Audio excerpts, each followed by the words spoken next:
Halo para investor dan pedagang yang terhormat. Komunitas analitis sedang menghubungi Anda Guru Markets. Mari kita mulai dengan beberapa informasi ringkasan tentang perusahaan tersebut. Anda dapat menjedanya jika Anda mau. Kami sarankan Anda melihat lebih dekat semua parameter organisasi.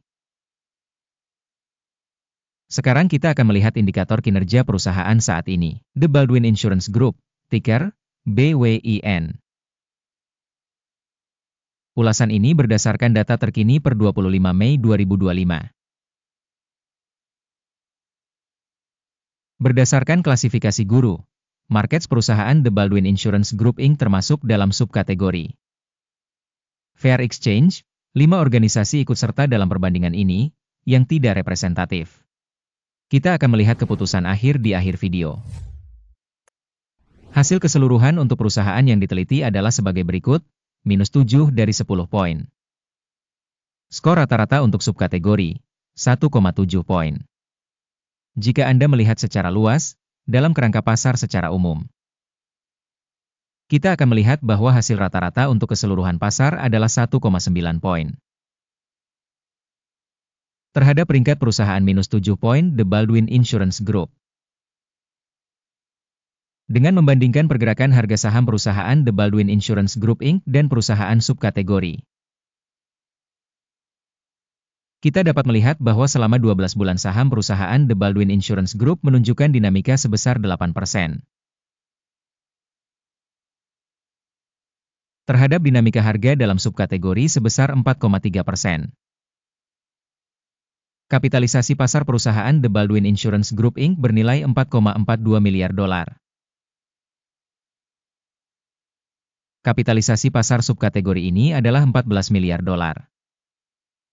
The Baldwin Insurance Group menyumbang pangsa sebesar 32,207%, merupakan salah satu pemimpin dalam subkategori. Nilai buku perusahaan diperkirakan sebesar 0,61 miliar dolar. Dan kapitalisasi subkategori tersebut adalah 11 miliar dolar. The Baldwin Insurance Group merupakan bagian sebesar 5,374%. Setelah membandingkan saham di bursa saham dan kapitalisasi neraca, kita dapat melihat hal berikut. Membagikan The Baldwin Insurance Group pada subkategori dalam hal valuasi pasar saham adalah 32,207%. Nilai buku adalah 5,374%. Jumlah ini 83% lebih rendah dari pangsa kapitalisasi pasar. Evaluasi pangsa pasar perusahaan dan kapitalisasi neraca subkategori, buruk, -1 poin.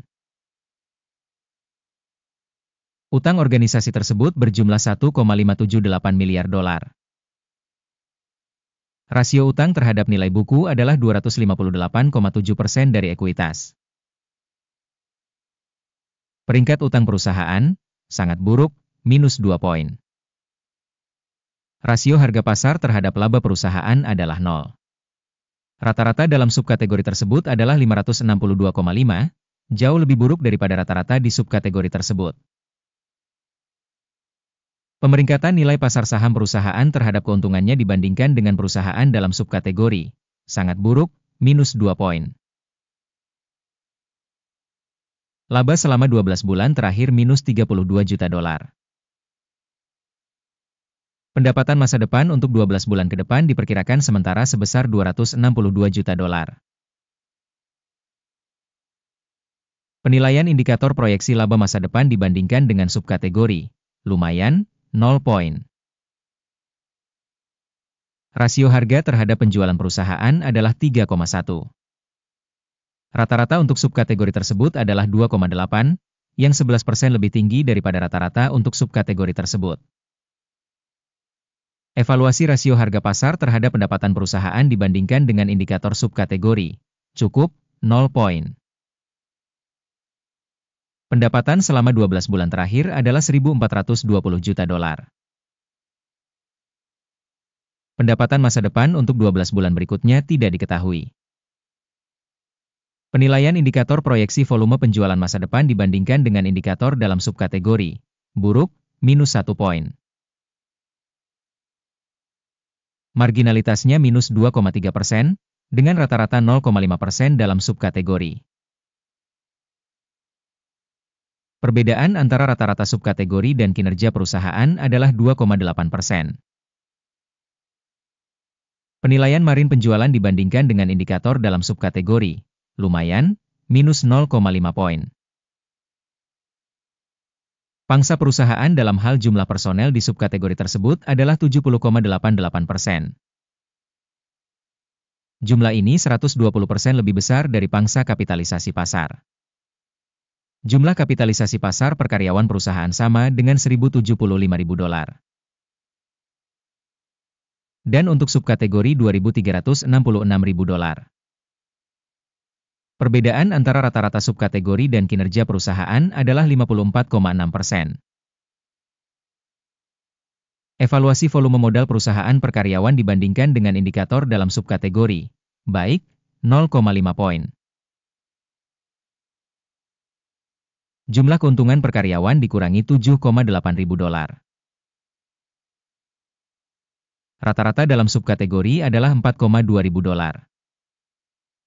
Dan perbedaan antara rata-rata subkategori dan kinerja perusahaan adalah 85%. Evaluasi laba per karyawan dibandingkan dengan indikator dalam subkategori, TOLET, minus 0,5 poin. Porsi penjualan per karyawan organisasi adalah $345.000. Subkategori, $839.000. Perbedaan antara rata-rata subkategori dan kinerja perusahaan adalah 143%. Evaluasi pendapatan per karyawan dibandingkan dengan indikator perusahaan dalam subkategori, lumayan, minus 0,5 poin. Saham yang dijual adalah 7,6%, dengan rata-rata untuk subkategori sebesar 4,2%. Ini merupakan indikator risiko short squeeze. Indikator RSI 14 menunjukkan tingkat 40% untuk perusahaan The Baldwin Insurance Group Inc. Pada subkategori, tingkat RSI 14 adalah 43%. Harga saham perusahaan saat ini sekitar $38,01. Target harga konsensus untuk saham perusahaan adalah sekitar $47,39. Dinamika estimasi aktual dan perkiraan konsensus adalah sekitar 25%. Mari kita lihat tabel pesanan yang tersedia untuk Anda, tautan di komentar yang disematkan. Tabel pesanan berisi semua keputusan yang dibuat musim ini oleh informasi evaluasi stok dan sistem referensi, Guru Markets. Akses ke tabel pesanan gratis dan terbuka, tautan di komentar yang disematkan. Berdasarkan hasil analisis sekuritas The Baldwin Insurance Group. Sistem referensi penilaian saham Guru Markets keputusan berikut telah dibuat. Buka perdagangan jual pada harga $38 per saham. Kesepakatannya terbuka karena perusahaan tersebut memiliki valuasi yang cukup rendah. Penilaian perusahaan dilakukan dengan menggunakan kriteria penilaian yaitu indeks AKIM. Take profit ditetapkan pada 33,55. Stop loss ditetapkan pada 42,45. Jika order tidak ditutup oleh take profit atau stop loss. Dalam hal ini, order ditutup secara otomatis pada akhir sesi perdagangan pada tanggal 24 Juni 2025. Atau pada hari perdagangan terakhir sebelum tanggal ini. Jantung, WTM, akan menjadi order beli utama. Video untuk pesanan utama telah dipublikasikan di saluran ini. Jika terjadi penutupan salah satu order utama atau order penyeimbang, pesanan lain ditutup pada harga akhir. Terima kasih banyak telah menonton video ini dan menggunakan sistem bantuan Guru Markets. Anda benar-benar penonton terbaik di planet ini.